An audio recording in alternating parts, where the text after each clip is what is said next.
Au 18e siècle, un nouveau courant de pensée, inspiré des philosophes des Lumières, va amener la circulation de nouvelles idées à travers toute l'Europe.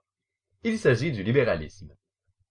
Cette idéologie, qui met les droits et libertés à l'avant-plan, va inspirer plusieurs nations à faire part aux autorités en place de leurs revendications d'ordre politique, social et économique. Ceux qui détiennent le pouvoir vont avoir du mal à donner au peuple ce qu'ils réclament. C'est pourquoi ces mêmes peuples vont souvent devoir lutter pour obtenir les changements qu'ils revendiquent. Dans plusieurs pays, cette lutte est synonyme de révolution puisque les changements apportés seront profonds. On peut citer deux cas parmi les révolutions les plus connues.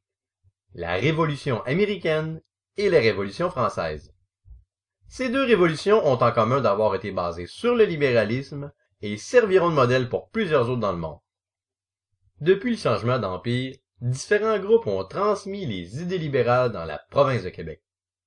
Les premiers à le faire, ce sont les marchands britanniques, puis les loyalistes lorsqu'ils ont réclamé en vain une chambre d'assemblée composée de représentants de la population. Dans les années 1780, les pétitions réclamant le principe de représentativité vont se multiplier dans la colonie, d'autant plus que la chambre d'assemblée aurait dû être mise en place peu après la mise en application de la proclamation royale. Certains journaux comme la Gazette de Montréal vont aussi permettre à cette idée de faire son chemin. Les notables canadiens vont aussi joindre à eux et contribuer à la diffusion d'idées libérales comme la liberté, l'égalité et plus tard l'idée du sentiment d'appartenance nationale. La Chambre d'Assemblée devient réalité en 1792 lorsque finalement les premières élections sont organisées dans la colonie. Cette année-là, les habitants du Bas-Canada, nouveau nom de la colonie, vont enfin choisir des députés qui vont défendre leurs droits. Cependant, la Chambre d'Assemblée détient peu de pouvoir et n'est somme toute que consultative. L'essentiel des décisions sont toujours prises par le gouverneur et les autorités coloniales.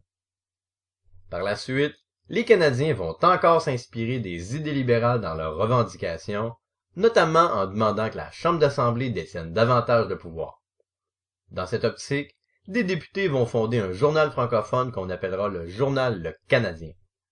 Ce dernier va faire connaître les différentes revendications du Parti canadien, ce qui va parfois déplaire au gouverneur en place.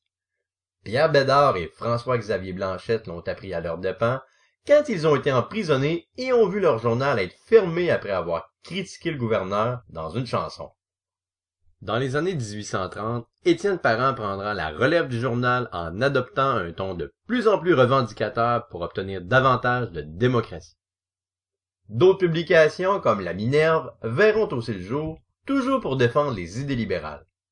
Ce vent de liberté, on le verra plus loin, aura d'importantes répercussions sur la suite des événements.